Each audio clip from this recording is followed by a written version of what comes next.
World space update series के एक नए एपिसोड में आपका स्वागत है। तो चलिए जानते हैं कि आज के बिगेस्ट स्पेस अपडेट कौन कौन से हैं।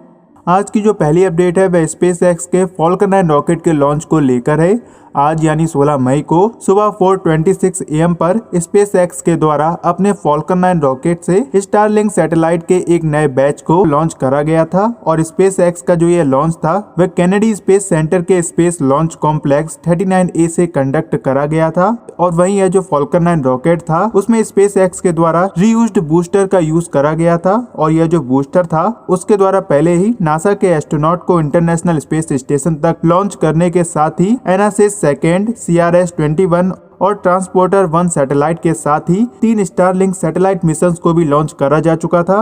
वहीं स्पेस एक्स का यह जो स्टारलिंक सैटेलाइट मिशन था वह अब तक का 27 स्टारलिंक मिशन था, जिसमें कि 52 सैटेलाइट्स को सक्सेसफुली अर्थ के ऑर्बिट में प्लेस करा गया था। और इसी के साथ ही स्पेस एक्स के द्वारा प्रेजेंट टाइम तक 1600 से भी ज्यादा स्टारलिंक सैटेलाइट को लॉन्च करा जा चुका है। और इसी फॉल्कन 9 रॉकेट से राइट शेयर के माध्यम से कैपेला स्पेस की 2 सैटेलाइट को भी अर्थ के ऑर्बिट में डिप्लॉय करा गया है। और हर बार की तरह ही इस फॉल्कन 9 रॉकेट का जो फर्स्ट स्टेज का बूस्टर था वह अपने लॉन्च के 9 मिनट्स के बाद अटलांटिक ओशन में मौजूद ड्रोन शिप पर सक्सेसफुली लैंड कर चुका है। और स्पेस एक्स के इस सक्सेसफुल लॉन्च के लिए स्पेस एक्स को 1 लाइक तो बनता है।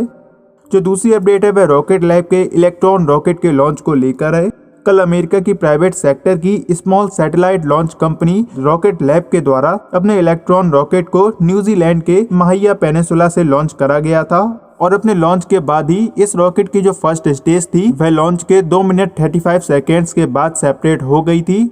और इसके सेपरेशन के बाद ही इसकी सेकेंड स्टेज का इंजन इग्नाइट हुआ था, जिसके कुछ सेकेंड के बाद ही यह इंजन शट डाउन हो गया था, जिसके बाद रॉकेट लैब ने इस इलेक्ट्रॉन मिशन के फेल हो जाने की अनाउंसमेंट कर दी थी। वहीं इस मिशन के फेल होने के साथ ही इस इलेक्ट्रॉन रॉकेट से जो 2 सैटेलाइट लॉन्च करी जा रही थी उनका भी लॉस हो गया है। लेकिन इसकी जो फर्स्ट स्टेज थी वह पैराशूट की मदद से पैसिफिक ओशन पर रिकवर कर ली गई है। और रॉकेट लैब का यह दूसरा फेल्ड मिशन था। वैसे तो रॉकेट लैब के द्वारा अब तक करीब 20 मिशंस को लॉन्च करा जा चुका है, जिनमें से जो 18 मिशन है वह पूरी तरह से सक्सेसफुल रहे हैं। बाकी फेलियर तो किसी भी साइंस मिशन का पार्ट होता है और हमेशा ही हम उस फेलियर से कुछ न कुछ नया जरूर सीखते हैं।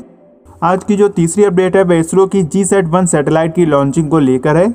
जैसा कि आपको पता है कि अभी कुछ रिपोर्ट्स निकल कर आई थी जिसमें यह बताया गया था कि इसरो का जो GSAT-1 सैटेलाइट है उसको 18 मई को लॉन्च करा जाएगा।